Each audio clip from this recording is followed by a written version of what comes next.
बिस्मिल्लाहिर्रहमानिर्रहीम, अस्सलाम वालेकुम। मैं हूं मोहम्मद जावेद राकीज़ार और आपको राकीज़ार उर्दू में खुश आमदीद कहते हैं। नाज़रीन, बहुत बड़ा एक तहलका खेज़ इंकशाफ हुआ है।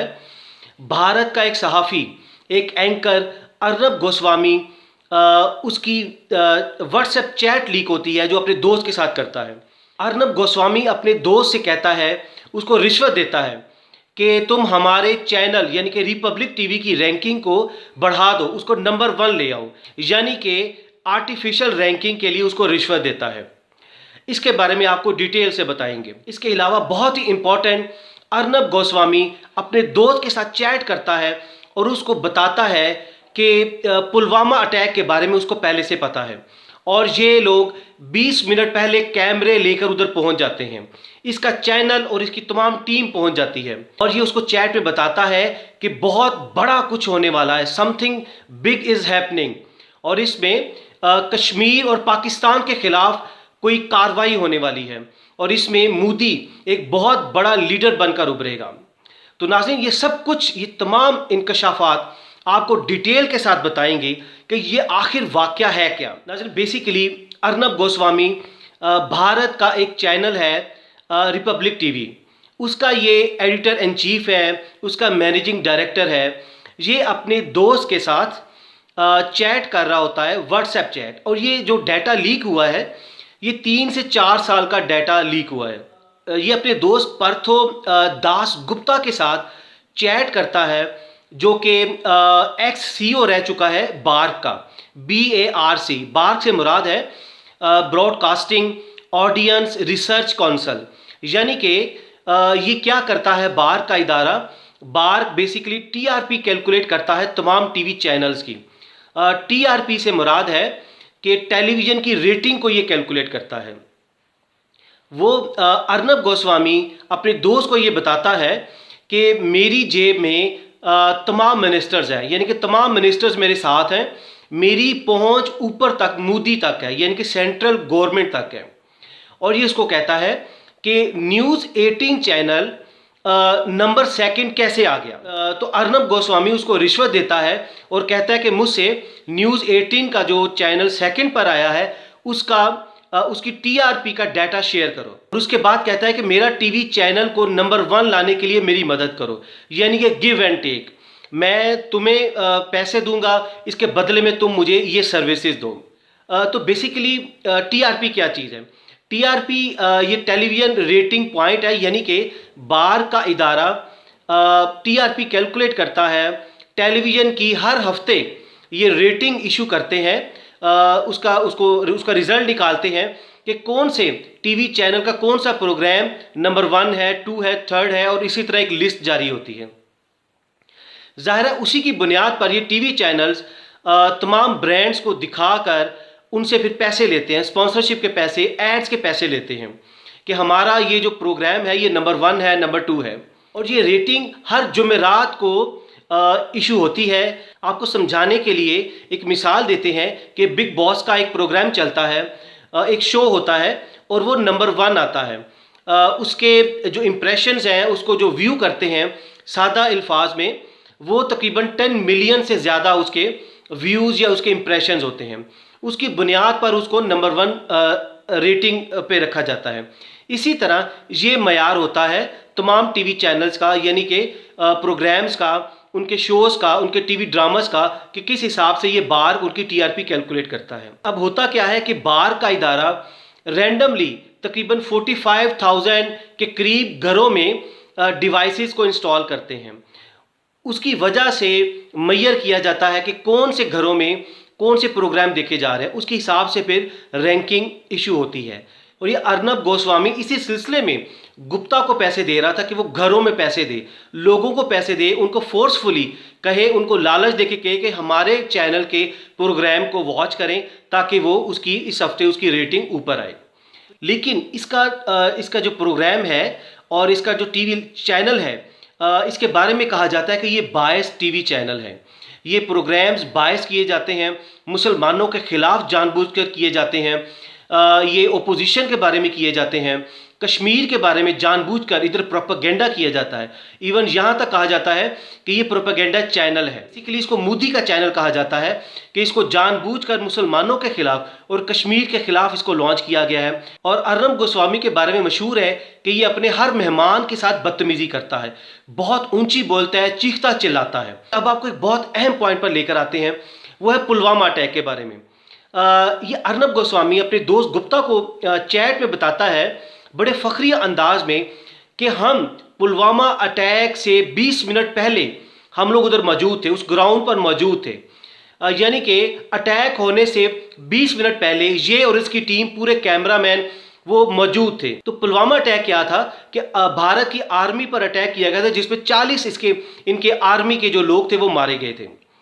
और मोदी ने उस पर पूरी दुनिया के सामने उस पर मगरमच्छ के आंसू बहाए और पाकिस्तान पर किसी तफ्तीश के बगैर पाकिस्तान पर इल्ज़ाम लगा दिया। नाज़रीन, फिर क्या होता है, भारत पुलवामा अटैक का बदला लेने के लिए 26 फरवरी को पाकिस्तान पर एक सर्जिकल स्ट्राइक करता है, एक झूठी सर्जिकल स्ट्राइक करता है, एक कॉवर्ड सर्जिकल स्ट्राइक करता है। रात के अंधेरे में पाकिस्तान पर हमला करता है। और जब इनके जहाज पाकिस्तानी सरहद में दाखिल होते हैं तो फिर पाकिस्तानी जहाज भी अलर्ट होते हैं।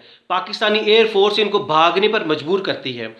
ये जाते हुए अपना पेलोड गिराकर अपनी सरहद में दाखिल हो जाते हैं, यानी कि भाग जाते हैं डर कर। और मोदी पूरी दुनिया में डंडोरा पीटता है कि हमारे जहाज़ों ने सर्जिकल स्ट्राइक की और पाकिस्तान की सरहद के करीब एक मदरसा था जिसमें 300 के करीब दहशतगर्दों को हमने मार कर हमारे जहाज सही सलामत वापस आ गए। हालांकि ये बिल्कुल झूठ था। भारत के जहाज़ों को पाकिस्तान ने भागने पर मजबूर किया और सिर्फ 1 या 2 दरख्त को नुकसान पहुंचाया जहां पेलोड गिरा था।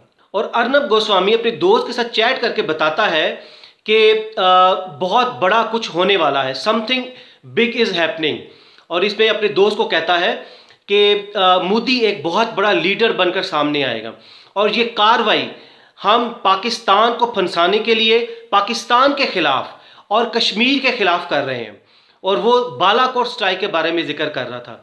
और ये अर्नब गोस्वामी कहता है कि हमें उससे 3 दिन पहले, यानी कि 26 फरवरी को ये बालाकोट स्ट्राइक होती है, सर्जिकल स्ट्राइक, और इसको 3 दिन पहले उसका पता होता है। उसके बाद पूरी दुनिया ने फिर देखा कि जब भारत ने सर्जिकल झूठी स्ट्राइक की और पाकिस्तान ने फिर ललकार कर भारत को कहा कि हम जगह का तयन, वक़्त का तयन हम अपनी मर्जी से करेंगे और भारत को इसका जवाब ज़रूर देंगे और भारत को मज़ा चखाएंगे।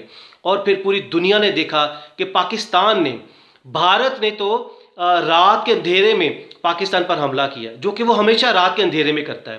पाकिस्तान की बहादुर एयरफोर्स ने दिन के वक़्त सुबह 10 या 11 बजे के करीब भारत के 2 जहाज़ों को तबाह किया जो पाकिस्तानी सरहद पर दोबारा दाखिल होने की कोशिश कर रहे थे। और उसी के नतीजे में अभिनंदन को पाकिस्तान ने कैप्चर कर लिया, उसको गिरफ्तार कर लिया। और फिर अर्नब गोस्वामी उसी चैट में उस गुप्ता को बताता है कि मैं श्रीनगर में अजीत डोवल को मिलने गया था, यानी कि 370 का आर्टिकल ख़त्म करने के बारे में भी वो जिक्र करता है। उस पर लॉकडाउन, कश्मीर के लोगों पर जुल्म करने के बारे में कि उधर बिल्कुल कर्फ्यू लग जाएगा, ये अर्नब गोस्वामी उसका जिक्र भी उसी चैट में करता है। नाज़रीन, अब सवाल ये पैदा होता है कि आर्मी की तमाम सीक्रेट इन्फॉर्मेशन अर्नब गोस्वामी को कैसे पता थी। इसका मतलब है कि अगर हम कंक्लूड करें कि अगर भारत की आर्मी की इतनी सीक्रेट इन्फॉर्मेशन अगर अर्नब गोस्वामी को पता चल सकती हैं, तो इसका मतलब है कि भारत के जो न्यूक्लियर एसेट्स हैं, भारत की जो न्यूक्लियर बॉम्ब है, वो भी सिक्योर नहीं है। उसकी इन्फॉर्मेशन भी आरएसएस के गुंडों के हाथ लग सकती है, दहशतगर्द लोगों के हाथ लग सकती है। इसका मतलब है कि पूरी दुनिया को भारत के नोटिस लेना चाहिए कि ये इतना बड़ा एविडेंस पाकिस्तान के और दुनिया के हाथ में आ चुका है कि भारत किस तरह पाकिस्तान के खिलाफ प्रोपेगेंडा करता है। देखिए, इससे पहले ईयू डिसइंफो लैब का स्कैंडल आया था जिसमें भारत ने पाकिस्तान के खिलाफ पूरी दुनिया में 750 से ज़्यादा मीडिया आउटलेट्स बनाए हुए थे। उसमें भारत मुसलसल उसके न्यूज़पेपर्स, उसकी वेबसाइट्स और उनके मीडिया हाउसेस पाकिस्तान, कश्मीर के खिलाफ प्रोपेगेंडा कर रहे थे।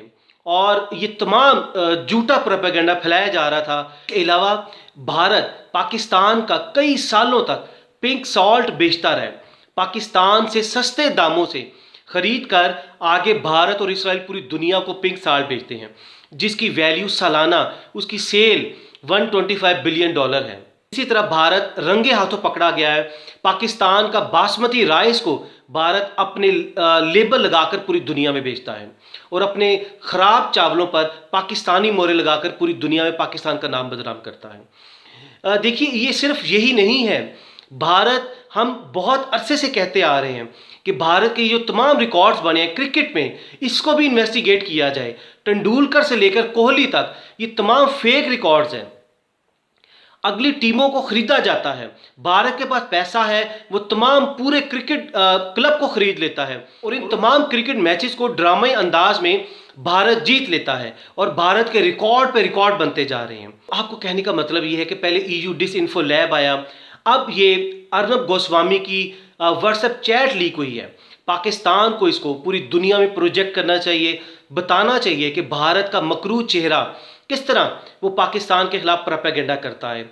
मैं आखिर पर भारत के लोगों से मुखातिब होकर कहूँगा, आखिरकार जो पढ़ा लिखा तबका है, कि फॉर गॉड से आपका प्राइम मिनिस्टर आपके सर पर एक चाय वाला बैठा हुआ है, एक अनपढ़ शख्स बैठा हुआ है जिसको ना इकोनॉमी का पता है, ना उसको पता है कि फॉरेन पॉलिसी क्या होती है। क्या होगा, ये भारत को तबाह बर्बाद कर देगा, इसको टुकड़े टुकड़े कर देगा, इसको जंग के दहाने पर ले आया है। मोदी $5 ट्रिलियन का राग अलाप रहा है कि हम अपनी मईशत को दुनिया की तीसरी बड़ी मईशत, यानी कि जापान की मईशत $4.5 ट्रिलियन के करीब है, तो हम जापान से ऊपर आ जाएंगे, तीसरी बड़ी मईशत बनाने के दावे कर रहे हैं। तो ये आपके बिजनेस एक्सपर्ट्स, आपके इकोनॉमिस्ट कहते हैं कि मोदी और इसके तमाम मिनिस्टर्स फिगर्स को एग्जेजरेट कर रहे हैं, उसको मैनिपुलेट कर रहे हैं, उसके साथ खेल रहे हैं।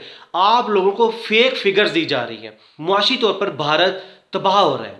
तो आप लोगों को इसका नोटिस लेना चाहिए कि जिस तरह ये अर्नब गोस्वामी ने भी तमाम हर चीज़ को एक्सपोज कर दिया कि पुलवामा का अटैक भी बिल्कुल एक ड्रामाई अंदाज में किया गया। इसी तरह बॉम्बे अटैक के बारे में भी बहुत सारी बुक्स और आर्टिकल्स लिखे गए हैं कि ये भी भारत का एक जाली ड्रामा था। इसके अलावा उड़ी का अटैक था, वो भी एक जाली था, उसका मकसद था पाकिस्तान की रिप्यूट को ख़राब करना, पाकिस्तान को तबाह बर्बाद करना, पाकिस्तान को डिस्टेबलाइज करना। तो ये अब भी वक्त है आप लोगों के लिए, भारतीयों, संभल जाओ और अपने मोदी के खिलाफ खड़े हो जाओ, नहीं तो ये आपके भारत को बर्बाद कर देगा। तो नाज़रीन, आप भी अपनी राय नीचे कमेंट्स में दीजिएगा कि क्या भारत इन तमाम फेक फॉल्स फ्लैग ऑपरेशंस करने के बावजूद क्या भारत $5 ट्रिलियन की इकोनॉमी को अचीव कर सकता है? क्या वो इतना ही अंधा हो चुका है पाकिस्तान की दुश्मनी में? तो आप अपनी राय हमें कमेंट्स में लाजमी दीजिएगा। अगली वीडियो तक अपना बहुत सा ख्याल रखिएगा। अल्लाह हाफिज़।